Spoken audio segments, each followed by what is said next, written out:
Motion sickness అంటే ఏంటి? చాలా మంది ట్రావెల్ చేసేటప్పుడు కార్లో కానీ బస్సులో కానీ సీలో ట్రావెల్ చేసినప్పుడు కానీ మనకి సిక్నెస్ అనేది వస్తుంది. అవి ఎలాగంటే వాంతులు వచ్చేసినట్టు, తల తిరగడం, చెవులో శబ్దం రావడం అనేది కామన్గా చూస్తూ ఉంటాము. ట్రావెల్ చేసే వాళ్ళు చాలామంది ఇప్పుడు యంగ్స్టర్స్లో చూస్తున్నాం, పెద్దవాళ్ళలో చూస్తున్నాం, ఫ్యామిలీ మెంబర్స్లో కూడా చాలామంది ఇట్లా మనం ఎప్పుడూ చూస్తూనే ఉంటాం. మనకి తొందరగా తిరుపతి వెళ్ళేటప్పుడు కానీ, కొండలు ఎక్కేటప్పుడు కానీ, హిల్ స్టేషన్స్ వెళ్ళేటప్పుడు కానీ మనకి కామన్గా వచ్చేది మోషన్ సిక్నెస్ అని అంటారు. మనం తీసుకోవాల్సిన ప్రికాషన్స్ ఏంటంటే జింజర్ టీ అలాంటివి తీసుకోవచ్చు. హెవీ మీల్స్ తీసుకోకుండా కొంచెం కడుపు ఖాళీగా ఉండే ట్రావెల్ చేస్తే బెటర్ అనమాట. ఈ మోషన్ సిక్నెస్ వచ్చినప్పుడు చాలామంది ఏంటంటే చెవులో శబ్దం రావడం కానీ, వామిటింగ్ సెన్సేషన్ రావడం కానీ, చాలా డిస్కంఫర్ట్ ఫీల్ అవుతూ ఉంటారు. ఈ మధ్య ఇదేదో అయిపోతున్నట్టు పానిక్ అటాక్స్లో కూడా చాలామంది ఫీల్ అవుతారు. సో చాలామంది ట్రావెలింగ్ చేయడానికి చాలా ఇబ్బంది పడుతూ ఉంటారు.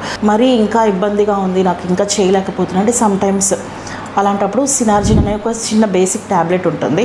అది కూడా మీ యొక్క మోషన్ సిక్నెస్ని కంట్రోల్ చేస్తూ ఉంటుంది. ప్రాపర్గా సిగ్నల్స్ అనేవి వెళ్ళినప్పుడు మన బాడీ, ఇయర్, ఐ అన్ని కోఆర్డినేషన్లో లేకపోయినప్పుడు మనకి ఇలాంటి సిమ్టమ్స్ అనేవి కామన్గా చూస్తాము. దీన్ని మోషన్ సిక్నెస్ అని అంటారు.